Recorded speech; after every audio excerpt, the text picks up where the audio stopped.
বাংলাদেশে বসবাসকারী আমাদের অনেক পাকিস্তানপন্থী ভাইরা আছেন যারা নিজেরাও মনে করেন 1971 সালে বাংলাদেশ স্বাধীন হওয়া ঠিক হয় নাই, মানে পাকিস্তানের করদ রাজ্য হিসাবে থাকাটাই ভালো ছিল।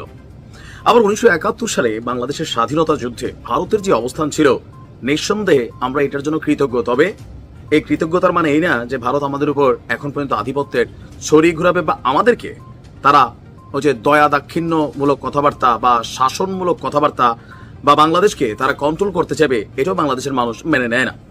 যাই হোক, এই যে 2025-এ গেল কয়েকদিন যাবৎ ভারত এবং পাকিস্তানের যুদ্ধ, আমরা ভাবলাম যে কাশ্মীর নিয়ে যুদ্ধ হচ্ছে, কিন্তু ভাই পাক প্রধানমন্ত্রী শাহবাজ শরীফ এখানে বলে আওয়াজে পাকিস্তান মারি, এদেরকে দেখতে পারে না মানুষ এই কারণেই যে এদের পলিটিশিয়ানরা কখনোই ম্যাচিউর রাজনীতি 1971-এ করে নাই, 2025-এও করে নাই।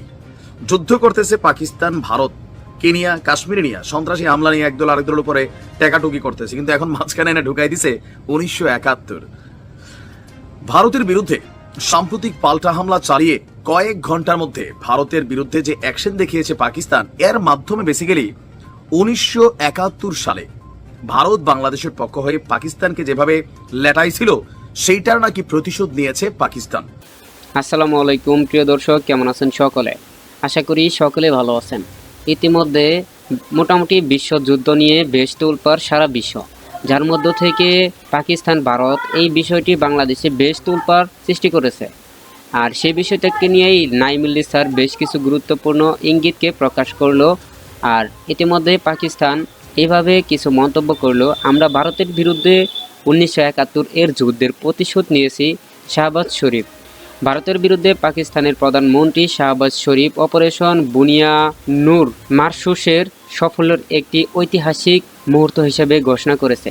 তিনি বলেছে, ভারতের বিরুদ্ধে সম্প্রতি পাল্টা হামলা চালিয়ে কয়েক ঘন্টার মধ্যে তাদের সেনাদের নাস্তানাবুদ করে দেয় পাকিস্তান। এর মধ্যে ভারতের বিরুদ্ধে পাকিস্তান 1971 সালের যুদ্ধের প্রতিশোধ নিয়েছে। বুধবার 14 মে ভারতের বিরুদ্ধে অপারেশন বুনিয়া নুম মারশুসের অংশ নেওয়া সেনাদের সঙ্গে দেখা করতে শিয়ালকুড়ে পারশুর সেনানিবাসে যান শাহবাজ। খবর জিরো টিভির। শাহবাজ সেনাদের উদ্দেশ্যে বলে, ইতিহাসের চিরন্তরভাবে থাকবে কিভাবে কয়েক ঘন্টার মধ্যে পাকিস্তানের রক্ষীকারা ভারতের অপরিচিত আগ্রাসন নির্বাহ করে দিয়েছে। শেহবাজের সঙ্গে শিয়ালকুড়ে উপস্থিত ছিলেন উপদেষ্টা মন্ত্রী ইত্তি ইসহাকদার। আশা করি ভিডিওর শুরুতে ছোট্ট ছোট্ট বিশেষ অংশ দেখে বুঝতে পেরেছেন যে আজকের ভিডিওটা কতটা গুরুত্বপূর্ণ এবং কিভাবে পাকিস্তান এবং ভারত বিষয়টার পাশাপাশি বাংলাদেশকেও ইঙ্গিত করে কথা উঠে এসেছে। আমরা তাই বলি, আপনি যদি ভিডিওটি চালু দিয়ে থাকেন অবশ্যই না টেনে ভিডিওটি শেষ পর্যন্ত দেখার অনুরোধ রইল। সেই সাথে আপনি যদি আমাদের চ্যানেলের নতুন দর্শক হয়ে থাকেন তাহলে অবশ্যই ভিডিওটি লাইক, চ্যানেলটি সাবস্ক্রাইব করে পাশে থাকা বেল আইকনটি অল করে আমাদের চ্যানেলের সাথে থাকুন। আর ইতিমধ্যে আপনি যদি সাবস্ক্রাইব করে থাকেন তাহলে আপনাকে অসংখ্য ধন্যবাদ। আমরা কথা না বাড়িয়ে দেখে নেব সেই নাইমুল্লি স্যার এই বিষয়টাকে কিভাবে বিশ্লেষণ করেছে। আর আমরা সেই নাইমুল্লি স্যারের বিশ্লেষণ করা ভিডিওটি দেখতে চলে যাব আমরা এখন নিউজ স্ক্রিনে। ধন্যবাদ আপনাকে এতক্ষণ সাথে থাকার জন্য এবং সম্পূর্ণ ভিডিও দেখার অনুরোধ রইল। বাংলাদেশে বসবাসকারী আমাদের অনেক পাকিস্তানপন্থী ভাইরা আছেন যারা নিজেরাও মনে করেন 1971 সালে বাংলাদেশ স্বাধীন হওয়া ঠিক হয় নাই, মানে পাকিস্তানের করদ রাজ্য হিসাবে থাকাটাই ভালো ছিল। আবার 1971 সালে বাংলাদেশের স্বাধীনতা যুদ্ধে ভারতের যে অবস্থান ছিল, নিঃসন্দেহে আমরা এটার জন্য কৃতজ্ঞ। তবে এই কৃতজ্ঞতার মানে এই না যে ভারত আমাদের উপর এখন পর্যন্ত আধিপত্যের ছড়িয়ে ঘুরাবে বা আমাদেরকে তারা ওই যে দয়া দাক্ষিণ্যমূলক কথাবার্তা বা শাসনমূলক কথাবার্তা বা বাংলাদেশকে তারা কন্ট্রোল করতে চাইবে, এটাও বাংলাদেশের মানুষ মেনে নেয় না।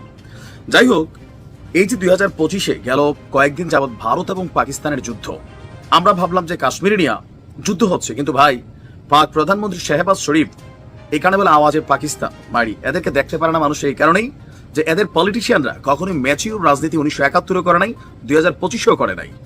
যুদ্ধ করতেছে পাকিস্তান, ভারত, কেনিয়া, কাশ্মীর নিয়ে, সন্ত্রাসী হামলা নিয়ে একদল আরেকদলের উপরে টেকাটুকি করতেছে, কিন্তু এখন মাঝখানে এনে ঢুকাই দিছে 1971। ভারতের বিরুদ্ধে সাম্প্রতিক পাল্টা হামলা চালিয়ে কয়েক ঘন্টার মধ্যে ভারতের বিরুদ্ধে যে অ্যাকশন দেখিয়েছে পাকিস্তান, এর মাধ্যমে বেসিক্যালি 1971 সালে ভারত বাংলাদেশের পক্ষ হয়ে পাকিস্তানকে যেভাবে লেটাইছিল সেইটার নাকি প্রতিশোধ নিয়েছে পাকিস্তান। মন্তব্যকার পাকিস্তানের প্রধানমন্ত্রী শাহবাজ শরীফের। আপনার গতকালকে ভারতের বিরুদ্ধে অপারেশন বুনিয়ান উন মারসুসে অংশ নেওয়া সেনাদের সঙ্গে দেখা করতে শিয়ালকোটের পাস্টুর সেনানিবাসে গিয়েছিল পাক প্রধানমন্ত্রী। এই অপারেশন পাকিস্তানের জন্য একটি ঐতিহাসিক মুহূর্ত বলে জানিয়েছে শাহবাজ। তার বক্তব্য, পাকিস্তানের সেনারা ভারতের আগ্রাসনের বিরুদ্ধে কঠোর ও দ্রুত জবাব দিয়ে 1971 সালের যুদ্ধের প্রতিশোধ নিয়েছে। ওয়াও, ছুটিয়ে লাল করে দেবো মারি, এই ধরনের কথাবার্তা বললে পাকিপন্থী যারা আছে তাদেরও। 1971 সালে পাকিস্তানি সেনাদের বিরুদ্ধে যুদ্ধে ঝাঁপিয়ে পড়েছিল বাংলাদেশের মানুষ, এটা আমরা সবাই জানি। আমরা দীর্ঘ একটা সময় লড়াই সংগ্রাম করছি, শেষ দিকে এসে ভারত থেকে একটা 3 ডিসেম্বর আপনার পাকিস্তানের বিরুদ্ধে আনুষ্ঠানিক যুদ্ধ ঘোষণা করে ভারত। বাংলাদেশের পক্ষে তারা সহযোগিতা করেছিল। এর আগে অপারেশন চেঙ্গিস খান নামে ভারতের 8টি বিমান ঘাঁটিতে হামলা চালিয়েছিল পাকিস্তান বাহিনী। এরপর তারা পাকিস্তানের বিরুদ্ধে যুদ্ধে লিপ্ত হয়। শাহবাজ সেনাদের উদ্দেশ্যে বলছে, ইতিহাস চিরন্তন ভাবে থাকবে ইতিহাসে কিভাবে কয়েক ঘন্টার মধ্যে পাকিস্তানের রক্ষীরা ভারতের অপরিচিত আগ্রাসন নিবারণ করে দিয়েছে। আপনার শাহবাজ বলছেন, বিশ্ব জানে 1971 সালে কারা মুক্তিবাহিনীকে প্রশিক্ষণ দিয়েছে। এখন তারাই বালুচ লিবারেশন আর্মি এবং তেহরিকি তালিবান পাকিস্তানকে সমর্থন দিচ্ছে, যা মোদির কাছ থেকে আসছে। তার বক্তব্য, মোদি আপনার জ্বালামি বক্তব্য আপনার কাছে রাখুন। পাকিস্তান এই অঞ্চলে শান্তি চায়, কিন্তু আমাদের শান্তি চাওয়ার আগে দুর্বলতা ভাববেন না। মানে বিষয়টা বুঝতে পারছেন? পাকিস্তান 1971 সালে বাংলাদেশের কাছে শোচনীয় পরাজিত হয়েছে। অবশ্যই আমাদের মিত্র হিসাবে তৎকালীন সময় ভারতের সেনাবাহিনী আমাদেরকে সহযোগিতা করেছে, কিন্তু এই 25-এ আইসা 71 আর 25-কে কোথাও যেন গুলিয়ে ফেলার চেষ্টা করছে পাকিস্তানিরা। মানে এদের আসলে কখনোই সদ্বুদ তৈরি হয় নাই, এবং এদের যারা পন্থী আছে বাংলাদেশেও রাইট নাও, পাকিস্তান পন্থী যারা মনে করে বাংলাদেশের উপরে পাকিস্তান, তারাও কিন্তু একই রকম ভাবে 1971 আর 25-এর এই আজকের দিনে আইসা। আমরা এগুলোর তীব্র নিন্দা জানাই বাংলাদেশের জনগণের পক্ষ থেকে। দেখেন, ভারতের সাথে এই মুহূর্তে 100টা খারাপ সম্পর্ক হতে পারে, এটা পলিটিক্সে, ভারতের পলিটিক্যাল মুভমেন্টের সাথে আমরা সবসময় বিরোধিতা করি, তাই না? আমার বলেন যে পাকিস্তান পন্থী, এটা কেন বলেন? কারণ হচ্ছে আমি ভারতের যথেষ্ট বিরোধিতা করি। কোন জায়গায় বিরোধিতা করি? সীমান্ত, পলিসি, বাংলাদেশকে নিয়ে করি কথা, বাংলাদেশকে একটা মানে মন যাচায় তাই যে 71 সালের স্বাধীনতায় সহযোগিতা করছে ডিসেম্বরের 3 তারিখ থেকে।